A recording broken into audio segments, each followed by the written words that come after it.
Donc bonjour, moi je suis Maureen Binaire, référente enfance au Centre social Solidarité Roquette depuis un an. Moi, Marine Cartier-Larger, je suis référente du pôle apprentissage adulte et du pôle senior et je travaille depuis 9 ans ici.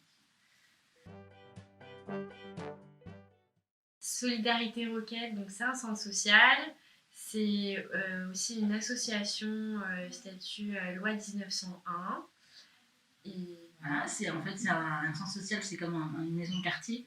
Ça permet à tout le monde et à tout à chacun de venir au centre social pour y trouver plusieurs activités qui sont des écrivains publics, le soutien scolaire avec morale, les ateliers de français et on accueille les seniors. Et en fait, l'idée, c'est d'accueillir tout le monde de 6 mois jusqu'à 99 ans, puisqu'en plus, le centre social ici a une garderie qui accueille les petits-enfants.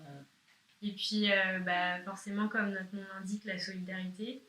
Donc c'est bien important, voilà. Et après, on est dans le mouvement de l'éducation populaire, du collectif, de la transmission. Donc voilà, on n'est pas dans l'individuel. Non. Voilà, c'est ça.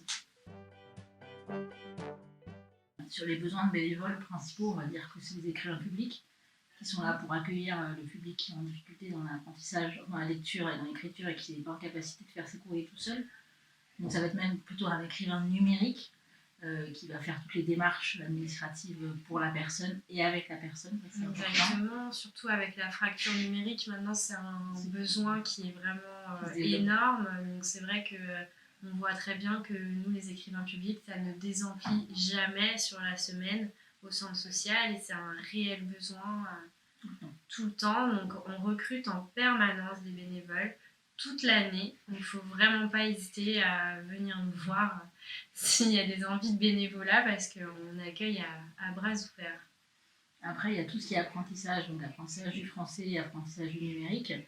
Moi, les bénévoles que je rencontre, il y a beaucoup de freins sur le fait de je ne sais pas faire.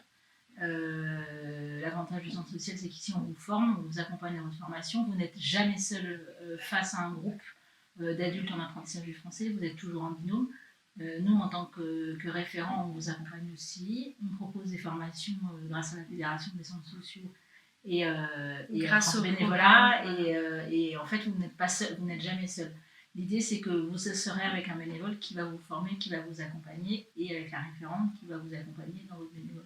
C'est ça, donc des formations gratuites sur différents thèmes. Ça peut être des thèmes généraux, laïcité, travailler avec un public diversifié, ou ça peut être un thème spécifié à l'action, comme l'apprentissage du français pour les adultes, ou l'accompagnement scolaire, là je parle de mon secteur, mais voilà, ça peut être varié. Donc sur l'ensemble des secteurs, on a besoin de bénévoles. L'avantage du centre social, c'est que c'est un lieu qui vit grâce aux habitants et en fait, il ne faut pas hésiter à se présenter avec un don qu'on a ou une envie de faire quelque chose parce que peut-être que c'est une activité qui n'est pas en place et qui peut se mettre en place parce que tout d'un coup, on a un bénévole qui a cette capacité. Ou cette envie. Par exemple, le yoga, c'était quelque chose qui n'était pas en place du tout au centre social ni la sophrologie. Il se trouve que j'ai eu 2 fois des propositions de yoga et de sophrologie et que maintenant il y a des ateliers qui sont mis en place.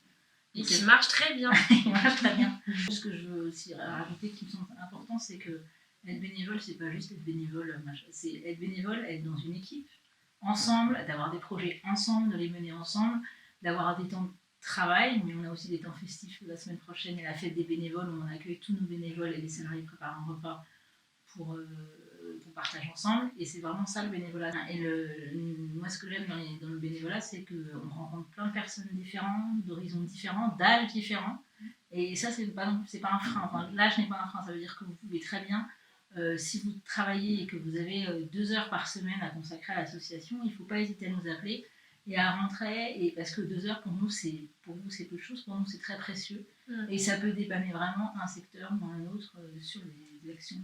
C'est ça, et puis c'est vraiment, on prend les personnes comme elles sont, on part de là où elles en sont et puis on les accompagne, on regarde comment elles évoluent, on est là, on est présent, on les voit régulièrement.